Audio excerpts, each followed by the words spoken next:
Olá, está começando mais um Jornal Sala 221. Veja os assuntos de hoje. Deficientes enfrentam dificuldades ao tentar ingressar no mercado de trabalho. Projeto de musicalização realizado em João Pessoa ajuda no desenvolvimento de crianças. O UFPB tem núcleo que valoriza a cultura nordestina e brasileira. E ainda, o jornalista Gilson Souto Maior fala sobre o lançamento do livro que conta a história da televisão na Paraíba. O Sala 221 está no ar.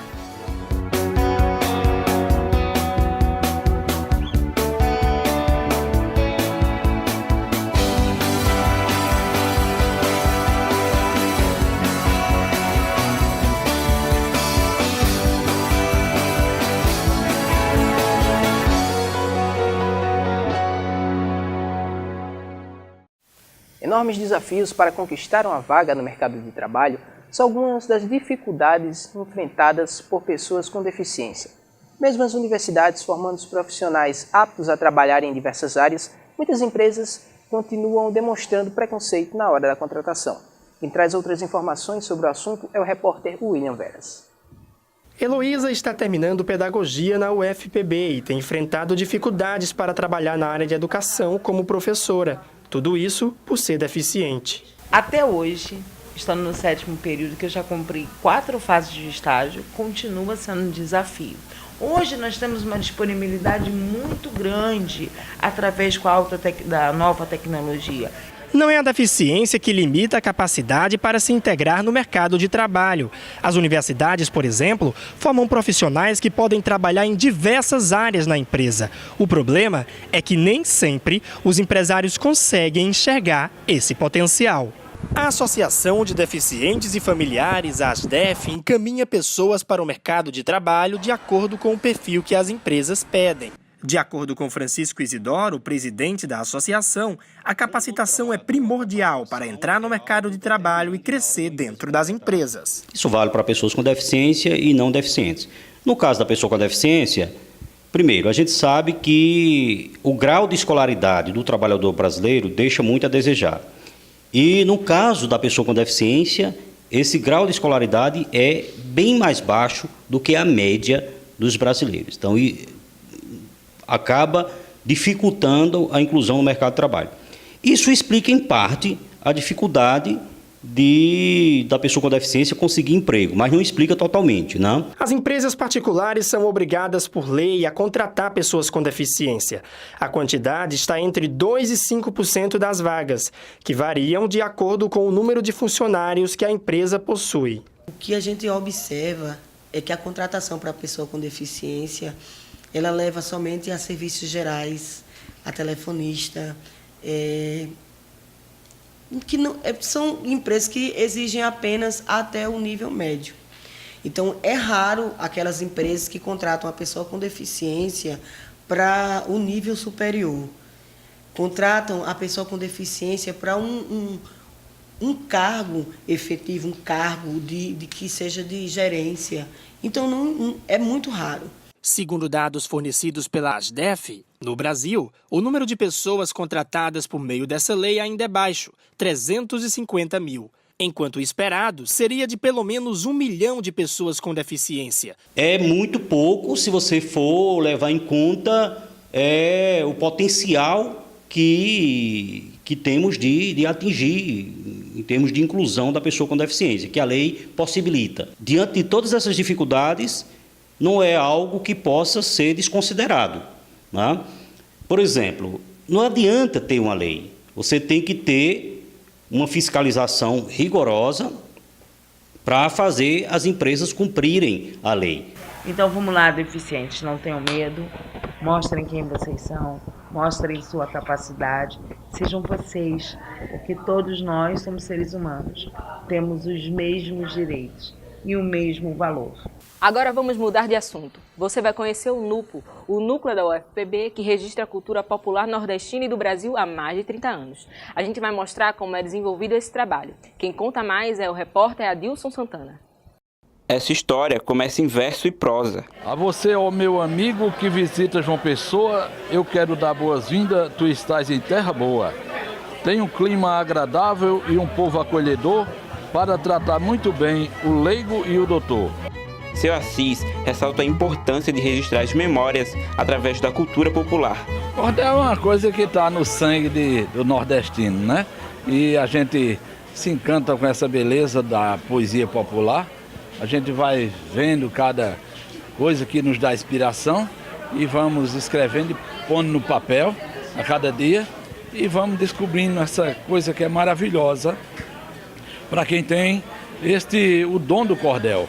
Criado em 1978, o NUPO é um centro multidisciplinar de pesquisa e documentação da cultura popular da Paraíba e do Brasil. A Universidade Federal da Paraíba, ela foi a primeira universidade que teve essa preocupação em trazer esse olhar para as culturas populares. Esculturas, bonecas de pano e quadros são algumas das peças que compõem o acervo do NUPO. A ação principal é a ação da documentação, ou seja, as pesquisas ligadas a todos os eventos que dizem respeito às culturas populares, desde a parte dos brincantes, a parte da dança, etc., os fandangos, ao babau, que o babau é o nosso teatro popular, a literatura de cordel, os contos populares, essas são os brinquedos, né?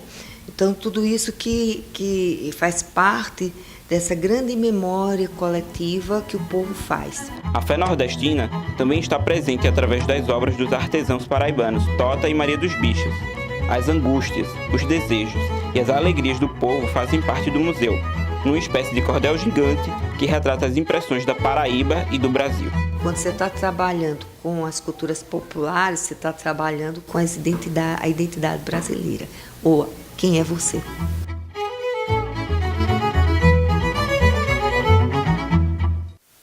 O NUPO funciona no prédio da reitoria, no Campus 1 em João Pessoa, de segunda a sexta, das 7 às 11 da manhã, e a entrada é gratuita. No próximo bloco, o jornalista Gilson Souto Maior fala sobre o lançamento do livro que narra a história da televisão na Paraíba.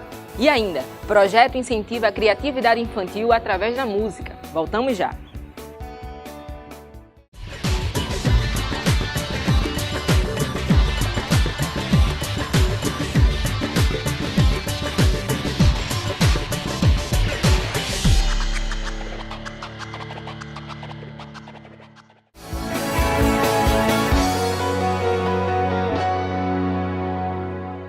Os estudantes e pesquisadores de comunicação ganharam uma fonte de pesquisa sobre televisão no estado. O jornalista Gilson Souto Maior lançou o livro História da Televisão na Paraíba. A repórter Janaína Musi conversou com ele. Estamos recebendo Gilson Souto Maior, jornalista, autor de Rádio, História e Radiojornalismo e que recentemente lançou o História da Televisão na Paraíba. Exato. Nesse livro há diversas gerações. Sim. Né? Gerações que te inspiraram e gerações que se inspiraram em você. Sim, gerações que me inspiraram, você disse muito bem, porque, para que vocês tenham uma ideia, eu comecei 6 anos após o surgimento da televisão Borborema, que foi a primeira emissora de televisão na Paraíba.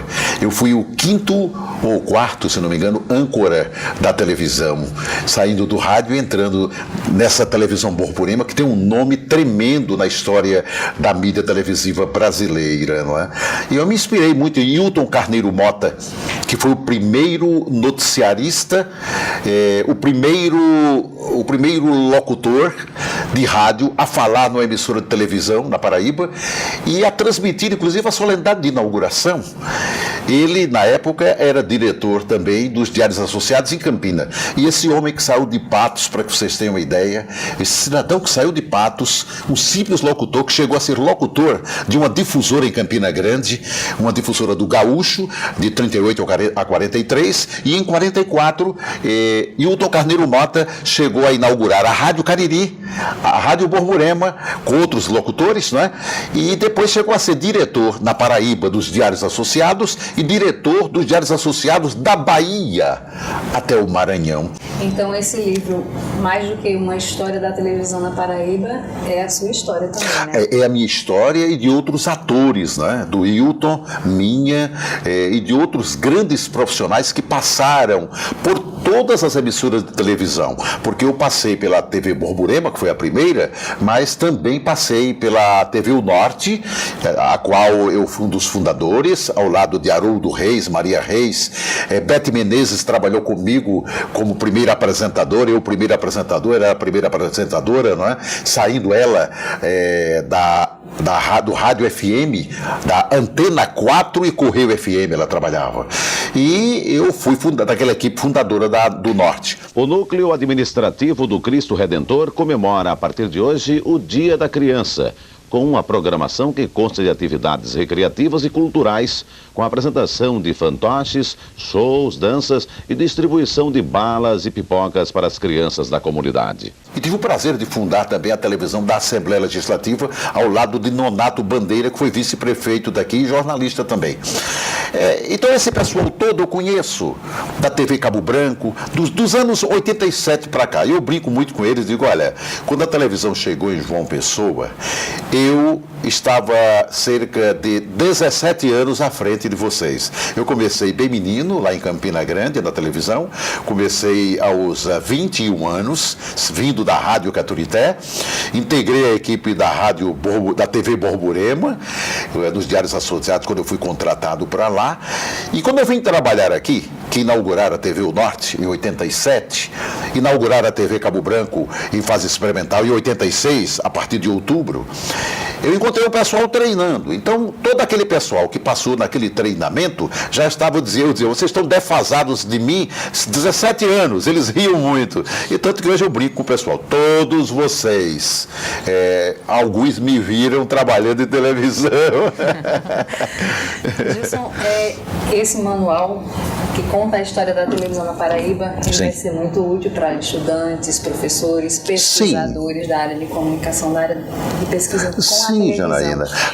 Porque eu diria a você, Janaína, que ele é útil para que os telespectadores entendam. Olha aqui, história da televisão na Paraíba. História da televisão que não existia.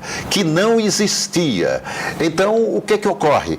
Se não existia, a partir de agora passa a ser o quê? Um livro a ser pesquisado. A história deixa de ser apenas dita, quer dizer, oralizada, para ser, então, aí apresentada neste livro, que vai chegar a instruir e informar as gerações posteriores, não é? Gilson, nós gostaríamos que você contasse, assim, algum fato curioso, interessante, assim, da sua carreira na comunicação. Tá bom. Tem muita história que, inclusive, vai servir para livros futuros. Fatos engraçadíssimos ocorridos no rádio, na televisão e no jornal. Mas na televisão, que é propriamente o que estamos falando aqui, eu lembro que uma vez uma amiga minha estava me entrevistando, a querida Graziella Emericiano, ela me entrevistando, e lá no auditório, lá no estúdio, tinha, digamos, um piano ao nosso lado. Ela entrevistava com um piano muito bonito, Schwartzman, ao nosso lado, assim, e as cadeiras, batendo papo e coisa e tal. E não é que aquela câmera enorme, que não é essa câmera gostosa, boa, de boa imagem que nós temos, tão pequenininha. Ela não, uma câmera RCA Victor, valvulada, pesadíssima, numa carreta enorme para segurá-la. Então tinha que parafusar toda, apertar os parafusos para segurar o carrinho, né? E só andar quando o menino necessitasse. E resultado, o colega, quando parou a câmera, ele esqueceu de colocar o freio nela. Quando nós estávamos falando, a câmera partiu para o nosso lado. Olha, se ela bate em mim e na Graziella, ela arrebentava a gente, que era muito pesada. Então, a sorte é porque foi no final do programa, e a câmera, quando veio correndo, tudo meio espantado, mas foi quando ela rapidamente deu boa noite e até amanhã. Aí só sei que sai do ar, porque o pessoal sabia que a câmera estava correndo para o nosso lado. Então eu saí de lado, ela também saiu, a câmera bateu no piano, arrebentou um piano caríssimo. Esse foi um acontecimento que eu não esqueço nunca. Quando eu lembrava para ela, ela ria bastante. Calcula se esse peso enorme cai no colo da gente, como é que seria, não é? Eu fico imaginando que para você foi um exercício de recuperação de suas próprias memórias. Né? Buscar essa pesquisa, foi, minha amiga. Mas como foi, viu? 710 imagens tem esse livro, iconograficamente falando, ele está muito rico. Eu tenho ainda em casa sobrando umas 2.000 e tantas fotografias, não é?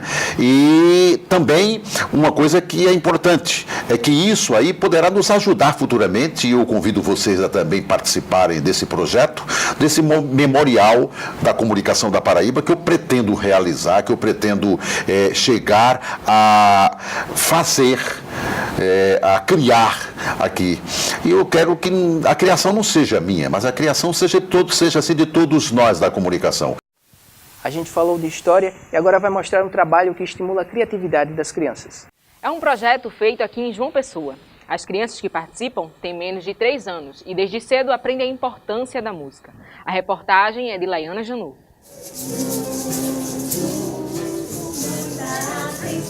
Crianças de 6 meses a 3 anos de idade assistem às aulas. Elas vêm acompanhadas das famílias todos os sábados pela manhã para participar das atividades. O projeto visa desenvolver nas crianças a musicalidade, a criatividade, tudo que esteja relacionado com a música. Maria tem 1 ano e 4 meses e o pai faz questão que ela participe. Muito bom, para ela ajudar no desenvolvimento da cognição, da subjetividade dela. A mãe de Heitor também vem percebendo avanços no desenvolvimento do filho. Ele na primeira aula não interagiu, mas na segunda e terceira aula já começou a pegar nos instrumentos, interagir, já quer bater palma e tal. Então eu acho que é muito interessante, porque ele começa a criar ter o ritmo, né? Então, e ter contato com outras crianças, com música.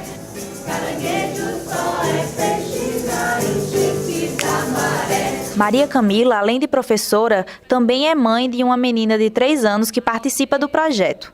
Ela dá dicas para quem quer fazer em casa essas atividades com os filhos. Nas aulas de musicalização, muitos pais chegam para a gente no final da aula para pedir, eu queria tanto saber aquela música, eu queria tanto cantar em casa, onde é que a gente pega? Então, a gente dá essas referências, né, para que os pais possam escutar em casa, ampliar seu repertório, ampliar o repertório dos seus filhos. Quem tem interesse em matricular crianças nessa faixa etária já pode se inscrever para a lista de espera para o próximo semestre, que inicia em fevereiro de 2018.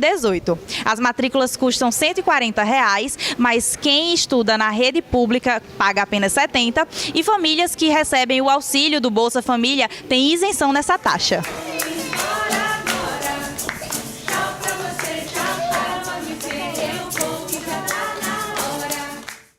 O SEARC recebe crianças de 6 meses a 3 anos. Para outras informações, é só ligar para o número 3214-2923 ou mandar um e-mail para monitoria.leme@gmail.com. E o Sala 221 fica por aqui. Obrigado pela sua companhia. Até a próxima.